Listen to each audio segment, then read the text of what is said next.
নমস্কার বন্ধুরা, আমি সঞ্চিতা দেব, টিএসএসএন ত্রিপুরার পর্দায় আজকের স্বাধ্যায় অনুষ্ঠানে সবাইকে স্বাগত জানাচ্ছি।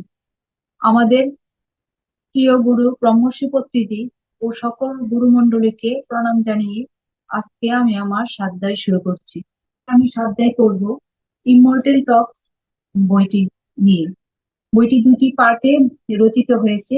আজকে আমি প্রথম চ্যাপ্টারটা স্বাধ্যায় করব। এই বইটি লিখেছেন আচার্য শূন্য। ইমমর্টাল টকস এই গ্রন্থটি আসলে হনুমানজিকে নিয়ে রচিত হয়েছে। এখানে হনুমানজি আমাদেরকে বিভিন্ন আধ্যাত্মিক সত্যের সঙ্গে পরিচয় করান। এই এই গ্রন্থটি যে রচিত হয়েছে বিভিন্ন আধ্যাত্মিক কথা নিয়ে রচিত হয়েছে। এই গ্রন্থটির প্রথম অধ্যায়টি হলো বিকল্প মা, অল্টারনেট মাদার। এই গ্রন্থটি রচিত হয়েছে মাহতন কমিউনিটিকে ঘিরে। মাহতন কমিউনিটি গ্রাম এতই পবিত্র গ্রাম যে এখানে অমর প্রভু হনুমানজি নিজেই প্রতি 41 বছর অন্তর তাদের গ্রামে ফিরে আসেন। তাদের সঙ্গে সরাসরিরে সাক্ষাৎ দেন, তাদের তাদের বিভিন্ন সমস্যার সমাধান করে দেন। আর এই গ্রন্থের মাহাতান কমিউনিটির যে প্রধান মাহাতান কমিউনিটি সমাজের প্রধান হলেন বয়োজ্যেষ্ঠ বাবা। সমাজের কোনো কোনো সমস্যা হলে তিনি সমাধান করে দেন। তিনি হলেন সমাজের সকলের পিতা। সকলের যে কোনো সমস্যায়, যে কোনো দুঃখ কষ্ট তিনি তাদের সলভ করে দেন।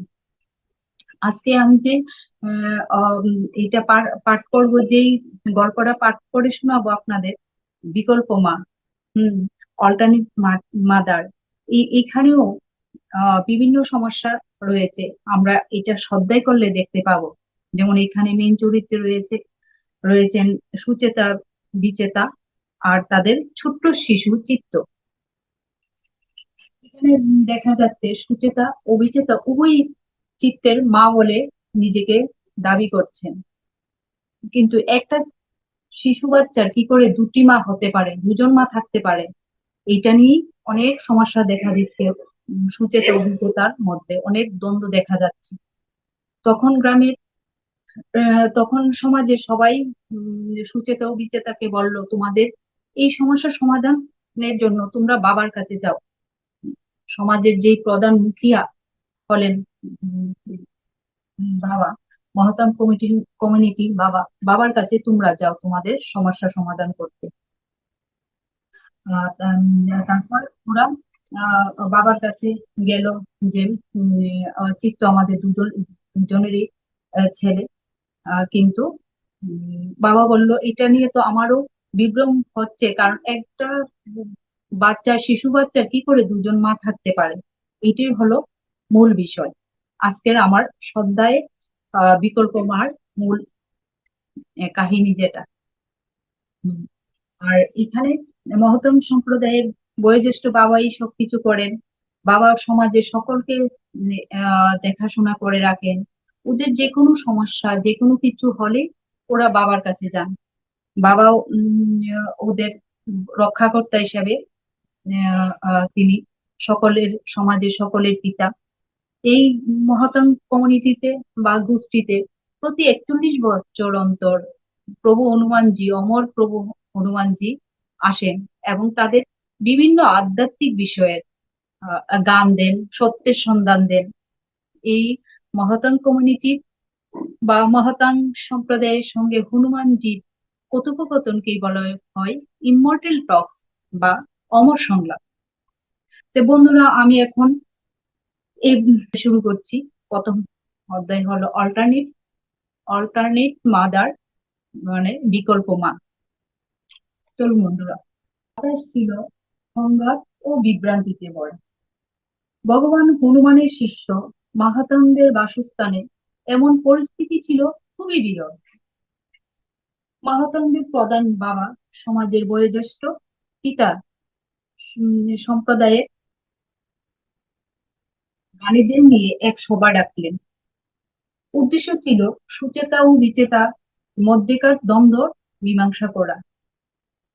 ওরা উভয়ই দুজনই ভাবেন যে চিত্ত ওদের নিজের সন্তান। ওরা উভয়ই ভাবেন যে চিত্ত ওদের সন্তান। উভয় চিত্তের জন্মদাত্রী বলে দাবি করে। বাবা বলেন, আজ আমরা এমন এক পরিস্থিতি নিয়ে ভাবতে একত্রিত হয়েছি যা আমাদের সমাজে অজ্ঞানতা ও বিভ্রমের ছায়া ফেলতে পারে। আর দেখুন এখানে বন্ধুরা বলছে বাতাস ছিল সংঘাত ও বিভ্রান্তিতে ভরা। মানে ওদের পরিবেশে ওদের সমাজে কোনোদিনই এইরকম পরিস্থিতি কোনোদিনই আসেনি। তখন যখন ওদের দুজনের মধ্যে দ্বন্দ্ব যে চিত্ত, ওরা সুচেতা ও বিচেতা দুজনেই দাবি করছে যে চিত্ত ওদের নিজের সন্তান। তখন সমাজের সবাই বলল যে তোমরা বাবার কাছে যাও, আমাদের সকলের পিতা, সমাজের সকলের পিতা, বয়োজ্যেষ্ঠ ব্যক্তি, তোমরা বাবার কাছে যাও। হুম।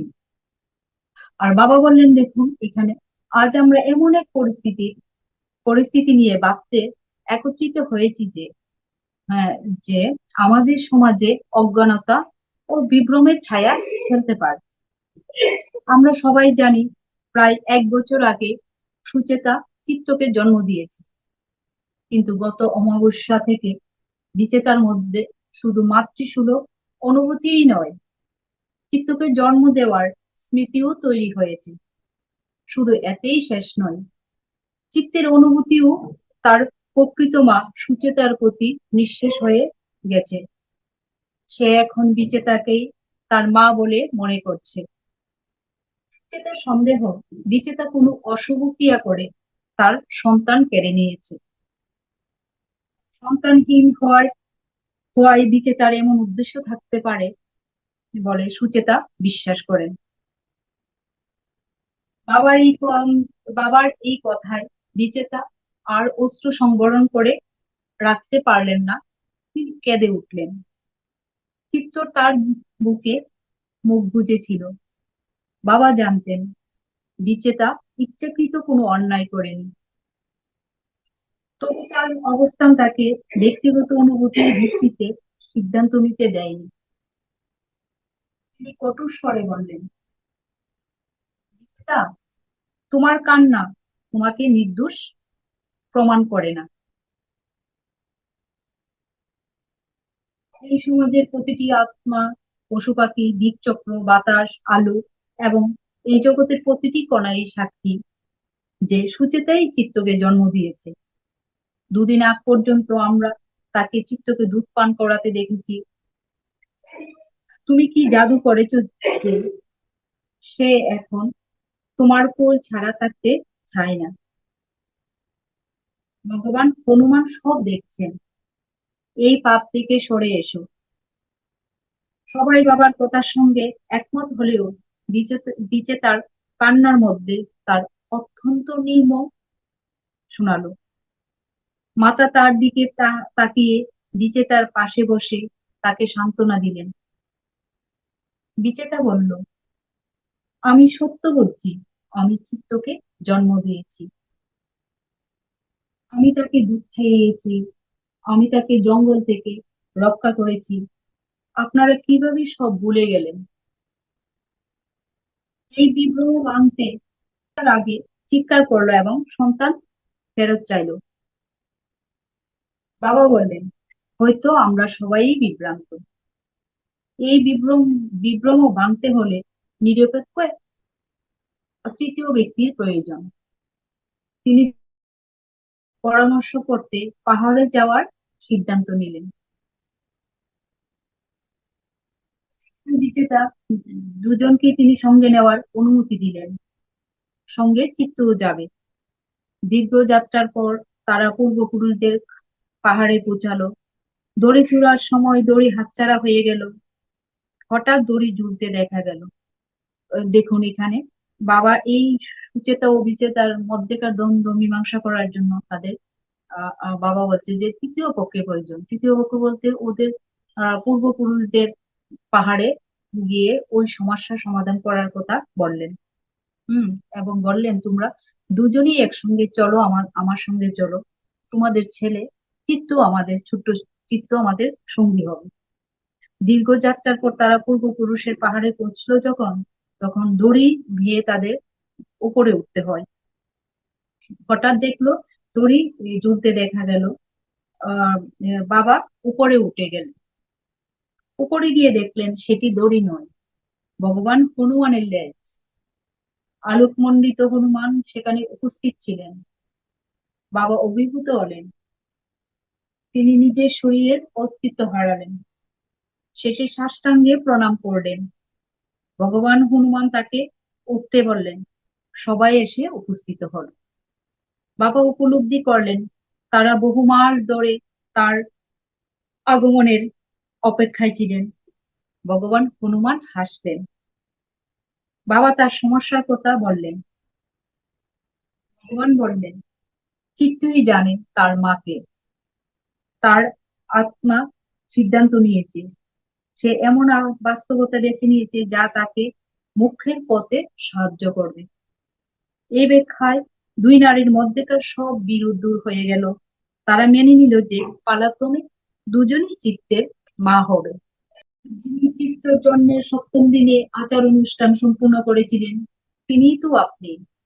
চিত্তকে প্রথমবার স্নান করানোর সময়ও আপনি উপস্থিত ছিলেন। এত বড় একটি বিষয় আপনি কিভাবে আপনার স্মৃতি থেকে মুছে ফেলতে পারলেন বাবা? আপনি কিভাবে পারলেন? আমি কখনো চিত্তকে সুচেতার কুলে দেখিনি, বিচেতা বলছে। তাহলে কেন আপনারা সবাই জোর দিয়ে বলছেন যে কয়দিন আগ পর্যন্ত সুচেতাই চিত্তর দেখাশোনা করছিল? ও হ্যাঁ, তোমাকে ছাড়া বাকি সবাই বিভ্রান্ত হয়ে গেছে, সুচেতা ব্যঙ্গ করে বলল। নিজের হুঁশে ফিরে এসো হতভাগিনী। আমার ছেলেটাকে ফিরিয়ে দাও। ভেবে দেখো, বাবা মাহতাং বললেন। একা বিজেতাই বিভ্রান্ত এমন সম্ভাবনা যতটা, ঠিক ততটা সম্ভাবনা আছে যে আমরা সবাই বিভ্রান্ত। হতে পারে আমাদের সবার স্মৃতি কোনোভাবে পরিবর্তিত হয়েছে, যার ফলে আমরা সবাই সুচেতাকে চিত্তর মা হিসাবে মনে করছি, আর বিজেতা। কিন্তু কিভাবে? বাবা কথা শেষ করার আগেই মাতা বলে উঠলেন, এই বিশ্ব ব্রহ্মাণ্ডে এমন কোন অশুভ শক্তি আছে যে সাহস করবে এমন কিছু করতে? যখন পরাক্রমশালী হনুমান আমাদের স্বয়ং অমর প্রভু হনুমান আমাদের রক্ষাকর্তা, যদি ধরে নেওয়া হয় যে আমরা সবাই কোনো অশুভ শক্তির সৃষ্টি করা বিভ্রমের ভেতরে আছি, তবে এই বিষয় নিয়ে আর আলোচনা করার কোনো অর্থ নেই, বাবা বললেন। কারণ তা করলে আমরা সেই বিভ্রমের নিয়ম মেনেই ফেলবো, আর সেই বিভ্রমের নিয়ম মেনেই চলবো। আমাদের দরকার একজন নিরপেক্ষ, অপ্রভাবিত তৃতীয় পক্ষ, যে এই বিভ্রম ভেদ করে সত্য দেখাতে পারবে। সূর্য পশ্চিমে পাহাড়ের দিকে ঢলে পড়ছে। বাবা আকাশের দিকে তাকিয়ে বললেন, দিন প্রায় শেষ, রাত আসছে। আর রাতেই হলো পূর্বপুরুষদের সঙ্গে সংযোগ স্থাপনের সবচেয়ে উপযুক্ত সময়। আমাকে তাড়াতাড়ি পাহাড়ের চূড়ায় পৌঁছাতে হবে। আমি কি? সুচেতা দ্বিধা করে বলল। বাবা, এই ভাবনায় আমি আতঙ্কিত যে আমিও বিভ্রান্ত হতে পারি। আমি কি আপনার সঙ্গে পাহাড়ের চূড়ায় যেতে পারি? বাবা বললেন, ঠিক আছে, কিন্তু তুমি এলে বিজেতাকেও যে আসতে হবে। তোমরা দুজনেই আমার কাছে সমান। হ্যাঁ, চিত্তকেও নিয়ে আসতে পারো। বিজেতার প্রশ্ন করার দৃষ্টির দিকে তাকিয়ে তিনি বললেন, প্রায় 2 ঘন্টার ক্লান্তিকর কিন্তু আশাব্যঞ্জক যাত্রার পর তারা পৌঁছালো সর্বোচ্চ খাড়ার নিচে, যাকে বলা হয় পূর্বপুরুষদের খাড়া। মাহতাংরা প্রায়ই এখানে আসেন, বিশেষত রাতে। এই কারণে তারা খাড়ার উপরের প্রান্তে একটি বৃত্তাকার খাঁজ কেটে রেখেছিল, যাতে অন্ধকারেও সহজে দড়ি আটকে উপরে ওঠা যায়। সেদিন সন্ধ্যায় বাবা দড়ির এক প্রান্ত উপরের দিকে ছুটতেই যে অংশটি তার হাতে থাকার কথা ছিল সেটি অন্ধকারে পিছলে গেল। ধরে নিয়ে যে দড়ি এক প্রান্ত ঠিক মতো করে আটকেছে কিনা তিনি বাতাসে হাতটাতে লাগলেন ঝুলে থাকা দড়িটি খুঁজতে। 10 মিনিট পরে যখন তারা সবাই ধারে বসে ফিরে যাওয়ার কথা ভাবছিল, বাবা হঠাৎ তার চোখের সামনে দড়িটি ঝুলতে দেখলেন। তিনি সঙ্গে সঙ্গে সেটি ধরে টহল জুড়ে টান দিলেন নিরাপত্তা যাচাই করতে এবং উঠতে শুরু করলেন। তিনি লক্ষ্য করলেন দড়িটি অস্বাভাবিকভাবে নরম, কিন্তু পিচ্ছিল নয়। তিনি দ্রুত উপরে উঠলেন, ঠিক যেন একটি কাঠবিড়ালি গাছে উঠে যাচ্ছে। খাড়ার চূড়ায় উঠে গভীর শ্বাস নেওয়ার পরে তিনি বুঝতে পারলেন দড়িটি কোনো খাঁচে আটকানো ছিল না, তা বরং খাড়ার চূড়ায় পেরিয়ে আরো সামনে প্রসারিত ছিল। দড়িটির শেষ প্রান্ত খুঁজতে গিয়ে তিনি অন্ধকারে তাকালেন এবং একটি অবয়ব দেখতে পেলেন, যাকে তিনি সঙ্গে সঙ্গে চিনতে পারলেন। তিনি আর কেউ নন, তিনি হলেন অমর প্রভু হনুমান। যে বস্তু ধরে তিনি উপরে উঠেছিলেন সেটি আসলে কিন্তু দড়ি নয়, বরং সেটি হনুমানের লেজ।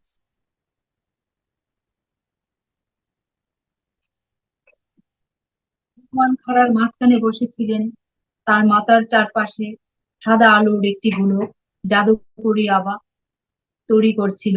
তার উজ্জ্বল হাসি চারপাশের অন্ধকারকে লালচে সোনালি আলোয় গলিয়ে দিচ্ছিল। বাবা এর চেয়ে বেশি কিছু চাইতেই পারতেন না। তিনি এসেছিলেন পূর্বপুরুষের সঙ্গে কথা বলতে, আর পেয়ে গেলেন তাদের সকলের গুরু হনুমানজিকে। এই স্বর্গীয় দৃশ্য দেখে তার চোয়াল ঝুলে পড়লো, চোখ জ্বলে ছলছল করতে লাগলো।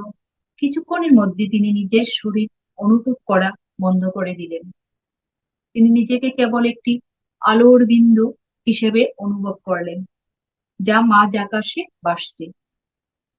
তবে হনুমান দেখলেন বাবার শরীর কিছুক্ষণ জরাক্রান্তের মতো কাঁপলো, তারপর মাটিতে লুটিয়ে পড়ে উন্মাদের মতো গড়াতে লাগলো, ঠিক যেন একটি পতঙ্গ আলো চারদিকে ঘুরে বেড়াচ্ছে। অমরের কাছে নশ্বর দেহের আচরণ কখনোই অনুমান করা যায় না। কয়েক মিনিটের উন্মত্ততার পর বাবার শরীর সম্পূর্ণ প্রসারিত হয়ে হনুমানের সামনে স্থির হয়ে পড়ল। তার চোখ দিয়ে অশ্রু ঝরছিল। ওঠো বাবা, হনুমান বললেন, পায়ে দাঁড়াও। বাবা উঠে দাঁড়ালেন।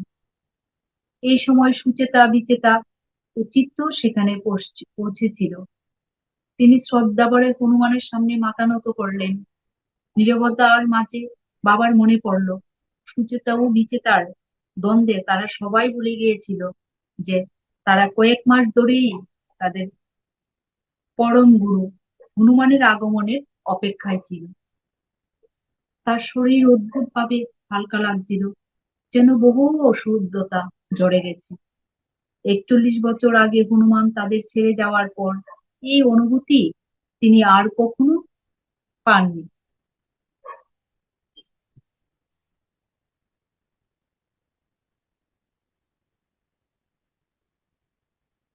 নশ্বরের এই ভূমিতে আপনাকে স্বাগত, বাবা বললেন। বাবা বললেন যে 41 বছর বাদে তো হনুমানজি এসছেন। তারা সুচেতা ও বিচেতার এই যে মধ্যেকার যে দ্বন্দ্ব মীমাংসা করা নিয়ে এতই ব্যস্ততা ছিল সমাজে, সবাই এতই অস্থির ছিল যে তারা ভুলেই গিয়েছিলেন তাদের অমর প্রভু হনুমানজি প্রতি 41 বছর পর যে আসে, এখন ওনার আসার সময় হয়েছিল। হম তারপর বাবা যখন খারাপ তো ওইখানে হনুমানকে জিকে দেখেছিলেন, তখন বাবা খুশিতে আত্মহারা হয়ে গেলেন। তখন তিনি মনে মনে ভাবলেন যে এখন তো আমি আমার ওদের দ্বন্দ্ব মীমাংসা করার আমাদের আসল গুরুদেবকে পেয়ে গেছি। হুম। দেখুন বন্ধুরা, আবার কি বলছে, নশ্বরের এই ভূমিতে আপনাকে আবার স্বাগত দেবতা। বাবা বললেন, সমগ্র মহতম সম্প্রদায়ের পক্ষ থেকে আমি কৃতজ্ঞতা জানাই। আমি তো ভেবেছিলাম তুমি আমার কাছে এসেছো। হনুমান গম্ভীর কণ্ঠে হাসি মুখে বললেন। বাবা বুঝতে পারলেন হনুমান ইতিমধ্যেই তার শিক্ষা শুরু করে দিয়েছেন। হ্যাঁ, কারিগরি দিক থেকে তারা তপস্যার পথে হনুমানের কাছে এসেছে।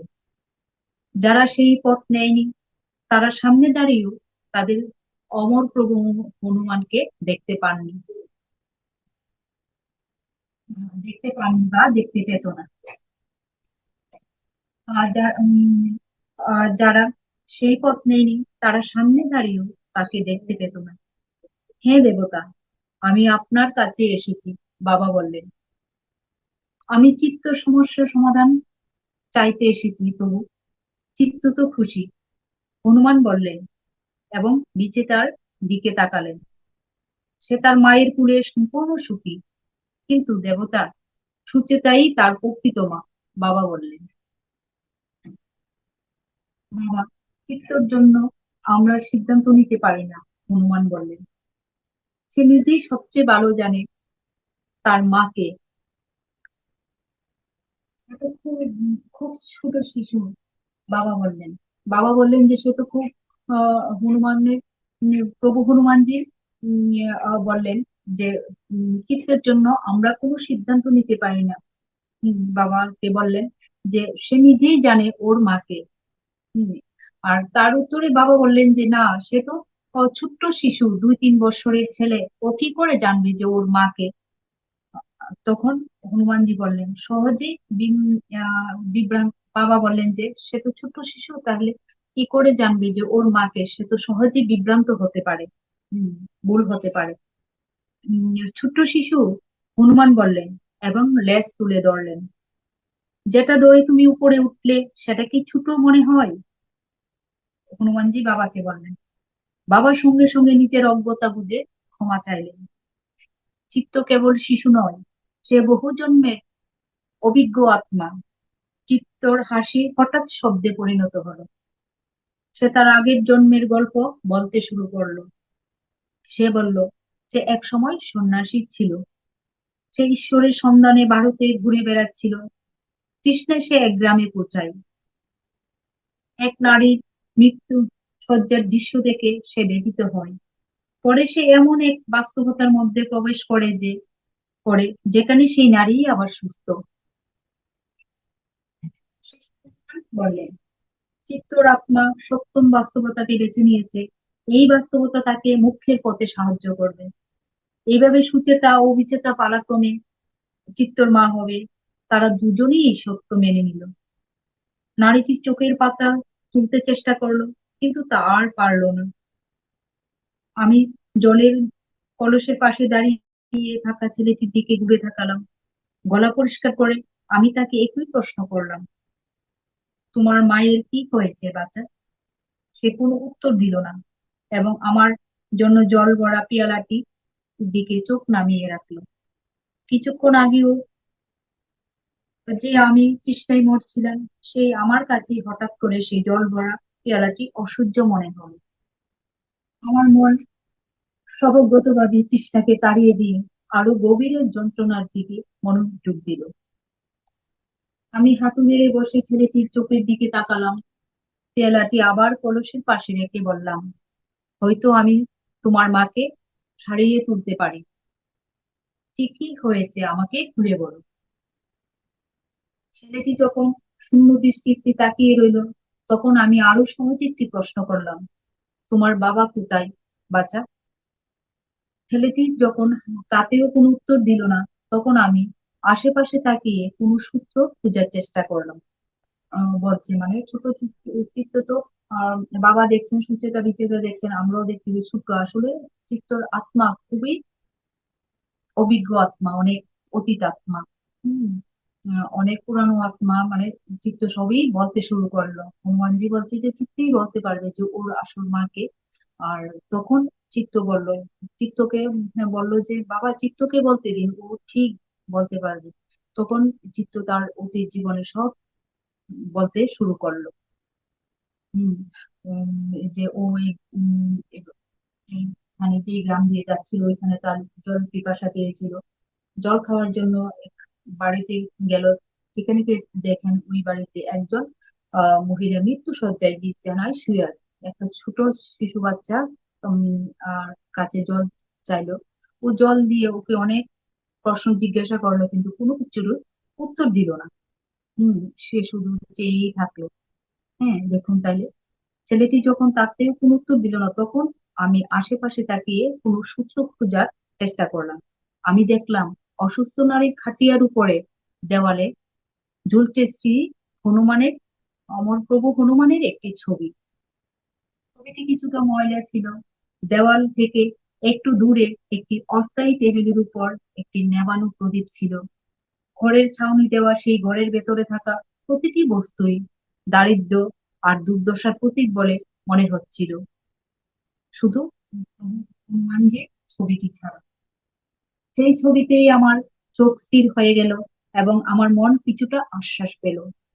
আমি চারপাশের যন্ত্রণার দৃশ্য ভুলে গেলাম। একটু পরেই, বা অন্তত আমার তাই মনে হলো, দুজন পুরুষের প্রবেশে আমি আবার বাস্তবে ফিরলাম। তাদের একজন ছিল ছেলেটির বাবা, অন্যজনকে আমি ধরে নিলাম একজন বন্ড চিকিৎসক। বন্ড চিকিৎসক যখন রোগীর যন্ত্রণা কমাতে তাকে ইঞ্জেকশন দিতে ব্যস্ত, তখন আমি প্রশ্ন করার দৃষ্টিতে অন্য লোকটির দিকে তাকালাম। কিছুক্ষণ আমার রুক্ষ মুখের দিকে সন্দেহ ভরে তাকিয়ে সে চারদিকে চোখ বুলিয়ে নিশ্চিত হলো যে ছেলেটি গড়েনি। তারপর ফিসফিস করে বলল, মৃত্যু শয্যায়, দীর্ঘদিনের অসাধ্য রোগ। আমি খুবই চেঁচিয়ে উঠলাম, অসাধ্য? এই অল্প বন্ডের কথায়? তাকে হাসপাতালে নিয়ে যাও, হতভাগা মানুষ। বন্ড চিকিৎসকের ধৈর্যের সঙ্গে ঘুরে দাঁড়িয়ে বলল, এটা ক্যান্সার শেষ পর্যায়ে। তার সাধ্যের মধ্যে যত ডাক্তার ছিল সবাই তাকে অসাধ্য বলেছে। আমি শুধু ব্যথা কমানোর জন্য ওষুধ দিচ্ছি।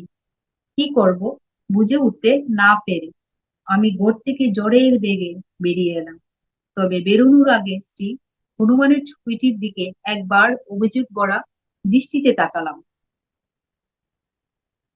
বাইরে আবার সেই গাছের নিচে শুয়ে থাকা ছেলেটির পাশ কাটিয়ে যেতে পারলাম না, যে নিজের ভাবনায় হারিয়ে ছিল। অসহায়তার অপরাধ বোধ আমার ভেতর থেকে সহানুভূতির ভালোবাসা উপচে পড়ছিল। আমি তার খাটিয়ার ধারে বসে তার চুলে হাত বুলাতে লাগলাম। ছেলেটি যে মানসিক জ্বরের মধ্য দিয়ে যাচ্ছিল তা আমি বুঝতে পারছিলাম। তার নীরবতা আমার নিজের আত্মার উপর অসহনীয় বোঝা হয়ে চেপে বসছিল। এটি দেবতাদের ক্রোধের থেকেও বেশি অশান্তিকর মনে হচ্ছিল। ওকে কথা বলাতে আমি বললাম, আজকে স্কুল নেই? সে ভ্রুও নাড়ল না। আমি দাঁত চেপে আবেগ সামলানোর চেষ্টা করলাম। তার চুলে আলতো করে হাত বুলাতে বুলাতে আমি তার ডান হাতে একটি পোড়া দাগ লক্ষ্য করলাম। কষ্ট করে হাসি এনে আমি আবার কথা শুরু করার চেষ্টা করলাম। বাজি ফাটাতে গিয়ে পড়েছে নাকি? সে নিজের হাতের দিকে তাকিয়ে অস্পষ্ট ভাবে বলল, ওটা রান্না করতে গিয়ে হয়েছে। যে শিশুর প্রাপ্য ছিল মায়ের হাতে খাওয়া, পরিস্থিতি চাপে সে নিজেই রান্না করছিল। আমি আর নিজেকে ধরে রাখতে পারলাম না। আমি উঠে দাঁড়িয়ে যে রাস্তা দিয়ে এসেছিলাম সেই পথের দিকে টলতে টলতে হাঁটতে লাগলাম। আমার সমস্ত রাগ আর আবেগ ঠিক হনুমানের দিকে ছুড়ে দিতে চাইছিলাম। তিনি কিভাবে তার ভক্তদের এমন কষ্ট দিতে পারেন? আমি পথ পর্যন্ত পৌঁছাতে আমার পানিশূন্য শরীর হাল ছেড়ে দিল এবং আমি অচেতন হয়ে পড়লাম। গান ফিরে এলে গান ফিরলে আমি নিজেকে আবার একটি খাটিয়ায় একটি গাছের নিচে শুয়ে থাকতে দেখলাম। যে নারী কিছুক্ষণ আগে মৃত্যু শয্যায় ছিল, সে তখন আমার পাশে মাটিতে বসেছিল এবং তাকে দেখতে বেশ সুস্থ দেখাচ্ছিল। দেখুন বন্ধুরা, আবার যেই মহিলাকে দেখেছিল চিত্ত, যে চিত্তর আত্মা আগে দেখেছিল যে অসুস্থ, হম সেই মহিলাই আবার সুস্থ, একদম সুস্থ, কোনো অসুখ নেই, বেশ সুস্থ। তার স্বামী আমাকে বসতে সাহায্য করছিল যাতে আমি জল পান করতে পারি। এটা কি স্বপ্ন ছিল? আমি আমার সন্দেহ সন্দেহ চেপে রাখতে পারলাম না। ধীরে ধীরে তার দিকে তাকিয়ে বললাম, আপনার স্ত্রী তো একটু আগে মৃত্যু শয্যা ছিল, আপনি বলেছিলেন। রূপটি অসাধ্য। সে তার স্ত্রীর সঙ্গে বিস্ময় ভরা দৃষ্টিতে তাকালো, যেন আমার কথা বুঝতেই পারছে না। আমি আবার বললাম, আমি কিছুক্ষণ আগে আপনার ঘরে গিয়েছিলাম, আপনার ছেলের কাছে জল চেয়েছিলাম, তারপর ভেতরে গিয়ে আপনার স্ত্রীকে ভয়াবহ অবস্থায় দেখেছি। আমার ধর্মীয় পোশাক আর মুখের ঐশ্বরিক দীপ্তি না থাকলে তারা হয়তো আমাকে উন্মাদ ভবঘুরে ভাবত। হাত জোর করে সে বলল, হে সন্ন্যাসী, আমরা গরিব শ্রমিক, কাজের ফাঁকে বাড়িতে দুপুরের খাবার খেতে আসি। আজ আপনাকে রাস্তায় পড়ে থাকতে দেখেছি, আমরা আপনাকে আগে কখনো দেখিনি। আপনি জানলেন কিভাবে যে আমাদের একটি ছেলে আছে? এই প্রশ্ন করার সময়ই নারীর মাতৃসুলভ মন কিছু অশুভ অনুভব করলো। সে সঙ্গে সঙ্গে জোরে ছেলের নাম ডাকলো। ছেলেটি রুটি আর পেঁয়াজ হাতে নিয়ে দৌড়ে বেরিয়ে এলো এবং মাকে রুটি আর পেঁয়াজ নিয়ে দৌড়ে বেরিয়ে এলো এবং আমাকে চিনতেই পারলো না। এই যে দেখুন, একবার দেখেছি যে ওই মৃত্যু শয্যার ওই খাটে শুয়ে থাকা মহিলাটি একদম অসুস্থ, কিন্তু এখানে মহিলাটি একদম সুস্থ। আবার ছেলেটাও ওইখানে শুধু কোনো কথাও বলেনি, কোনো প্রশ্নের উত্তরও দেয়নি, কিন্তু এখানে দেখা যাচ্ছে যে ছেলেটি সুন্দর দৌড়াচ্ছে, মানে মার ডাক শুনে চলে আসছে। হুম আম, আহ, কিন্তু ওইখানে ছিল কিন্তু একদম চুপ, একদম কথাবার্তা কোনো কিছুর উত্তর দেয়নি। হুম আর এখানে সুস্থ যে মহিলা বাঁচছে, যে মাতৃসুলভ আচরণ, যে ওনার ছেলেকে কি আবার নিয়ে যায় কিনা, তার জন্য ডাকলো ছেলেকে, বারে বারে জোর করে জুড়ে জুড়ে ডাকতে লাগলো। হুম আমরা আপনাকে আগে কখনো, বলছেন যে আপনি হে সন্ন্যাসী, আমরা আগে আপনাকে কখনো দেখিনি, আজ আপনাকে রাস্তায় পড়ে থাকতে দেখেছি। আপনি জানলেন কিভাবে যে আমাদের একটি ছেলে আছে? এই প্রশ্ন করার সময়ই নারীর মাতৃসুলভ মন কিছু অশুভ অনুভব করলো। সে সঙ্গে সঙ্গে জোরে জোরে ছেলের নাম ধরে ডাকলো। ছেলেটি রুটি আর পেঁয়াজ হাতে নিয়ে দৌড়ে বেরিয়ে এলো এবং আমাকে, মানে সন্ন্যাসীকে চিনতেই পারলো না। কিছু একটা ভুল ছিল। আমার মন আতঙ্কে কেঁপে উঠলো। আমি উঠে দাঁড়িয়ে সন্দেহ ভরা চোখে পরিবারটির দিকে তাকিয়ে, আমি কিছুক্ষণ আগে আপনার বাড়িতে এসেছিলাম, আমি প্রমাণ দিতে পারি। আপনার ছেলের হাতের পোড়া দাগ আছে। সে বসেছিল রান্না, সে বলেছিল রান্না করতে গিয়ে হয়েছে। এই কথা শুনে নারীটি বয়ে ছেলেটিকে শক্ত করে বুকে জড়িয়ে ধরল এবং কাপা গলায় বলল, আমাদের সঙ্গে এমন করবেন না, ও আমার একমাত্র সন্তান। আমি থাকতে ও কেন রান্না করবে? দাগ আছে ঠিকই, কিন্তু সেটা গরম হাঁড়িতে হাত লেগেছিল। আমার ছেলেকে নিয়ে যাবেন না, দয়া করে আমার ছেলেকে নিয়ে যাবেন না। সেই নারী সম্ভবত ভেবেছিল আমি তার ছেলেকে সন্ন্যাসে দীক্ষায় দিয়ে নিয়ে যাব। এই ভুল ভাঙাতে আমি তাড়াতাড়ি তাড়াতাড়ি বললাম, না না, আমি শুধু প্রমাণ দিচ্ছিলাম। আমি আপনার ঘরের ভেতরের সবকিছু জানি। দেয়ালে প্রভু একটি প্রদীপ রাখা। আমি কথা থামালাম, কারণ নারীটির ছেলেকে টেনে নিয়ে এসে আমার পায়ে পড়ে গেল। ছেলেকেও তাই করতে বাধ্য করলো এবং তার স্বামীও হতবাক হয়ে সেটিকেই অনুসরণ করলো। আমি সঙ্গে পায়ে পায়ে পড়তো একটা নতুন ছিল না, কিন্তু এবার আলাদা ছিল। আমি নিজেকে ঘৃণা করছিলাম, কারণ অনিচ্ছাকৃত ভাবেও আমি একটি পরিবারকে আতঙ্কিত করেছি। আমি সঙ্গে সঙ্গে ঘুরে মূল পথের দিকে হাঁটতে শুরু করলাম। পেছন থেকে সেই মায়ের মিনতির শব্দ আসছিল, হে সন্ন্যাসী, আপনি আমাদের অতীত, বর্তমান, ভবিষ্যৎ দেখেন, আমাদের প্রতি ক্ষুব্ধ হবেন না, আমাদের ক্ষমা করুন।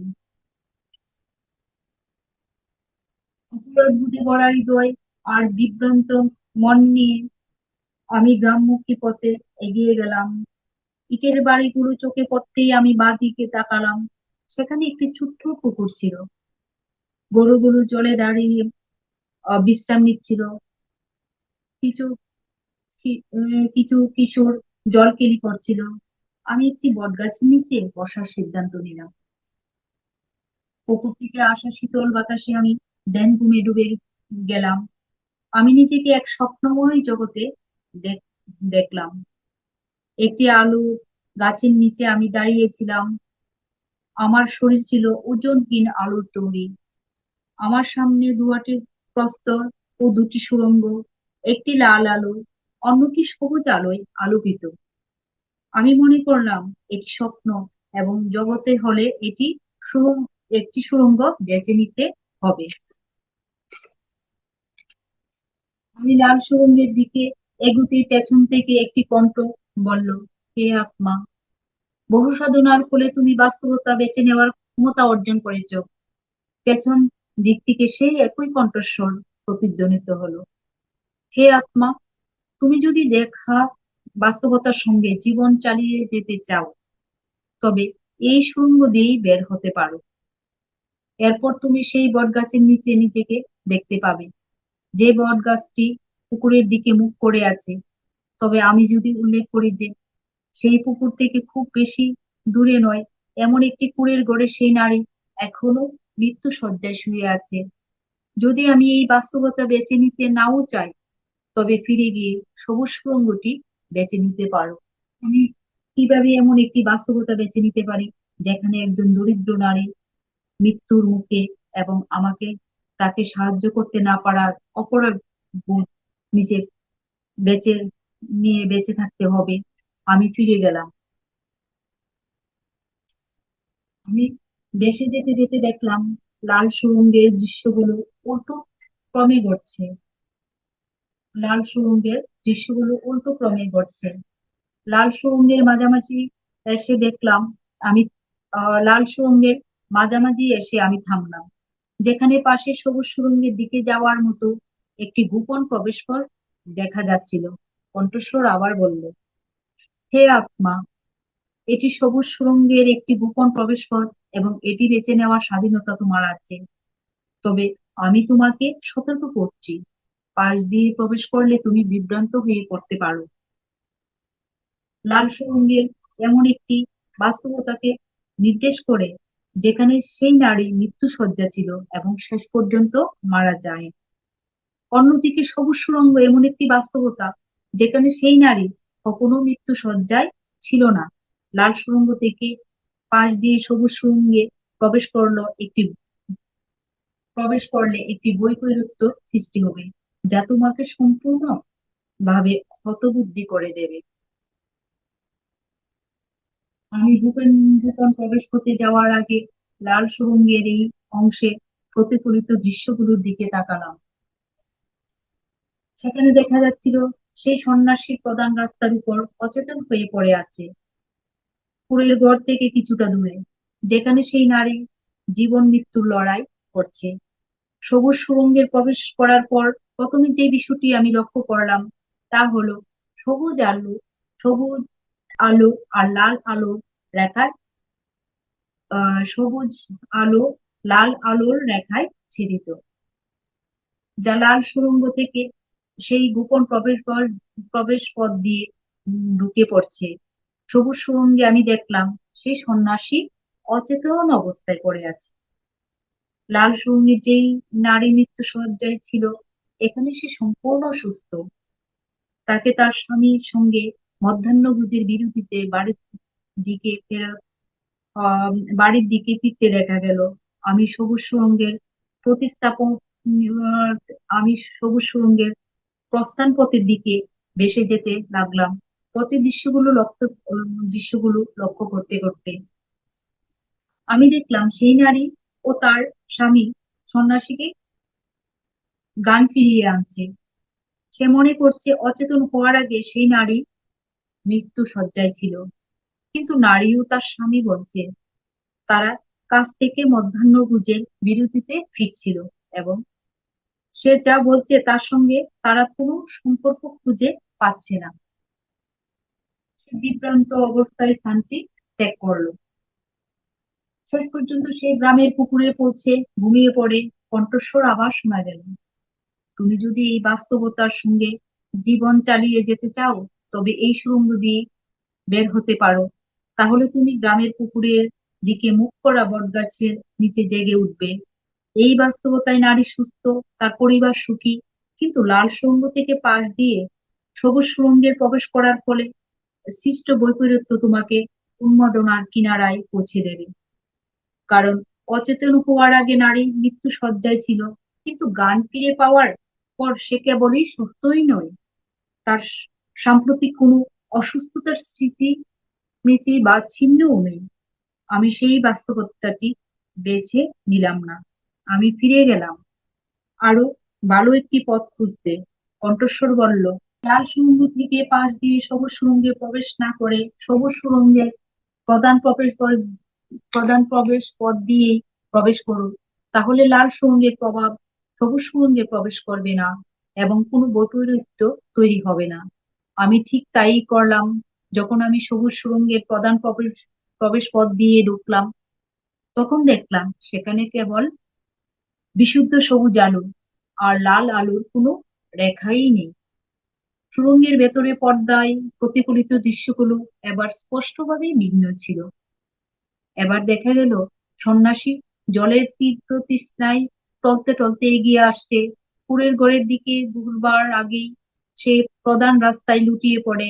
মধ্যাহ্নভোজের বিরতিতে ঘরে ফেরার সময় সেই নারী ও তার স্বামী তাকে দেখতে পেয়ে উঠানের গাছের নিচে নিয়ে যায়। সেখানে সে জেগে উঠে এবং জল পান করে। সেই দম্পতিকে তাদের সদয় সহায়তার জন্য ধন্যবাদ জানিয়ে আবার যাত্রা শুরু করে। শেষ পর্যন্ত সে গ্রামের পুকুরে পৌঁছে বটগাছের নিচে ঘুমিয়ে পড়ে। সবুজ সুড়ঙ্গের প্রান্তে পৌঁছালে কণ্ঠস্বর বলল, এই বাস্তবতার সঙ্গে জীবন চালিয়ে যেতে চাইলে এখন বের হতে পারো। তুমি একটি সাধারণ দিনের মতো বটগাছের নিচে জেগে উঠবে। কোনো নারীর মৃত্যু শয্যা নেই, কোনো বৈপরীত্য নেই। এই পথটি সবচেয়ে ভালো মনে হলেও আমি সেটিও বেছে নিলাম না। আমি ফিরে গেলাম সুড়ঙ্গ অতিক্রম করে, তার প্রবেশদ্বার দিয়ে বেরিয়ে এলাম। আবার আমি দাঁড়িয়ে আছি আলোর সেই গাছটির নিচে। সামনে ঝাপসা প্রান্তর, মাঝখানে দুটি স্পষ্ট সুড়ঙ্গ। পেছন দিক থেকে কণ্ঠস্বর ভেসে এলো, হে আত্মা, বাস্তবতার জগতে জগতে হলে তোমাকে কোনোটিই বেছে নিই না। হে আত্মা, আবার পেছন দিক থেকে কণ্ঠস্বর ভেসে এলো, হে আত্মা, বাস্তবতায় বাস্তবতার জগতে হলে তোমাকে একটি সঙ্গ বেছে নিতে হবে। তুমি কোনটি বেছে নাও। আমি সঙ্গে সঙ্গে উত্তর দিলাম, আমি কোনোটিই বেছে নিই না। দুটিই মায়া, কোনোটিই অন্যটির চেয়ে শ্রেষ্ঠ নয়। কণ্ঠস্বর দৃঢ়ভাবে বলল, আমার কাছে এগুলো মায়া মনে হচ্ছে, কারণ তোমার এগুলোর মধ্য থেকে বেছে নেওয়ার স্বাধীনতা আছে। একবার তুমি একটি বেছে নি একবার তুমি একটি বেছে নিয়ে তাতে প্রবেশ করলে সেটি বাস্তবতা হয়ে যাবে। একটি কঠিন বাস্তবতা, যেখানে তোমাকে দুঃখ ও সুখ উভয়ের মধ্যে দিয়ে বাঁচতে হবে। আমি দৃঢ় কণ্ঠে বললাম, আমি দুঃখ ও সুখ থেকে মুক্তি চাই। আমি জন্ম ও মৃত্যুর চক্র থেকে মুক্তি চাই। সংক্ষেপে আমি মুক্ত চাই। কণ্ঠস্বর আমাকে পেছনে ফিরতে বলল। আমি ফিরলাম এবং দেখলাম সেটি অমর প্রভু হনুমানের কণ্ঠস্বর। তিনি সামনে দাঁড়িয়ে আছেন হাত বাড়িয়ে। তিনি আমার হাত ধরলেন এবং পরক্ষণেই আমি মাহতাং সম্প্রদায়ের চিত্তরূপে জন্ম নিলাম। চিত্তের হাসি থেমে গেল। 1 মিনিটের নীরবতা নেমে এলো, যাতে বাবা, সুচেতা এবং বিচেতা চিত্তের পূর্বজন্মের কাহিনী হজম করতে পারেন। আমার প্রভু ভগবান গল্পটি শেষ করলেন। সেই বিকেলের গ্রামবাসীরা গ্রামের পুকুরের ধারে এক সন্ন্যাসীর মৃতদেহ খুঁজে পেয়েছিল। সেটিই ছিল চিত্তের পূর্বজন্মের সমাপ্তি, যেখানে প্রথম বাস্তবতায় সুচেতা তার মা এবং বিচেতা তার প্রতি কোনো মাতৃসুলভ অনুভূতিই নেই। দ্বিতীয় বাস্তবতায় সুচেতাই তার মা, কিন্তু বিচেতার তার প্রতি একতরফা এবং যন্ত্রণাদায়ক মাতৃসুলভ অনুভূতি রয়েছে। তৃতীয় বাস্তবতায় বিচেতাই তার মা এবং সুচেতার তার প্রতি কোনো মাতৃসুলভ অনুভূতি নেই। চতুর্থ বাস্তবতায় বিচেতাই তার মা, কিন্তু সুচেতার প্রতি তার একতরফা এবং যন্ত্রণাদায়ক মাতৃসুলভ অনুভূতি রয়েছে। পঞ্চম বাস্তবতা হলো প্রথম ও তৃতীয় বাস্তবতার সংমিশ্রণ, যেখানে সুচেতা ও বিচেতা পালাক্রমে 15 দিন পরে তার মা হয় এবং কোনো সংঘাত বা দ্বন্দ্ব থাকে না। কারণ একজন মা থাকাকালীন থাকে না, কারণ একজন মা থাকাকালীন অন্যজনের কোনো মাতৃসুলভ অনুভূতিই থাকে না। ষষ্ঠ বাস্তবতা হলো দ্বিতীয় ও চতুর্থ বাস্তবতার সংমিশ্রণ, যেখানে আবার সুচেতা ও বিচেতা পালাক্রমে 15 দিন পরে তার মা হয়, কিন্তু এখানে সংঘাত থাকে। কারণ একজন মা থাকাকালীন অন্যজনের একতরফা ও যন্ত্রণাদায়ক মাতৃসুলভ অনুভূতি থাকে। সপ্তম বাস্তবতা হলো সে পরিত্যক্ত শিশু, কারণ সুচেতা ও বিচেতা কেউই তার প্রতি মাতৃসুলভ অনুভূতি পোষণ করে না। তার আত্মা ষষ্ঠ বাস্তবতাকেই বেছে নিয়েছে, কারণ এটি এই জগতের মায়াময় প্রকৃতির একটি উৎকৃষ্ট স্মারক হিসাবে কাজ করবে, যা তাকে মুখ্য অর্জনের সহায়তা করবে। তার ছেলে ছুরি তার ছেলে চুরি হয়ে যায়নি, এই স্বস্তি, এবং পরের 15 দিনে চিত্ত আবার তার সঙ্গে খেলবে, এই আশায় সুচেতা কিছুটা শান্ত হলো। হনুমান দেবের এই ব্যাখ্যার সুচেতা ও বিচেতার মধ্যেকার সমস্ত তিক্ততা ধুয়ে মুছে গেল, এবং তারা দুজনেই এই বাস্তবতাকে মেনে নিল যে এই জীবনের বাকি সময়গুলো তারা পালাক্রমে চিত্তের মা হবে। নমস্কার বন্ধুরা, এই ছিল আজকের সপ্তাহে। আমি এখানে শেষ করছি। আবার পরবর্তী অধ্যায় নিয়ে হাজির হবো আপনাদের সামনে।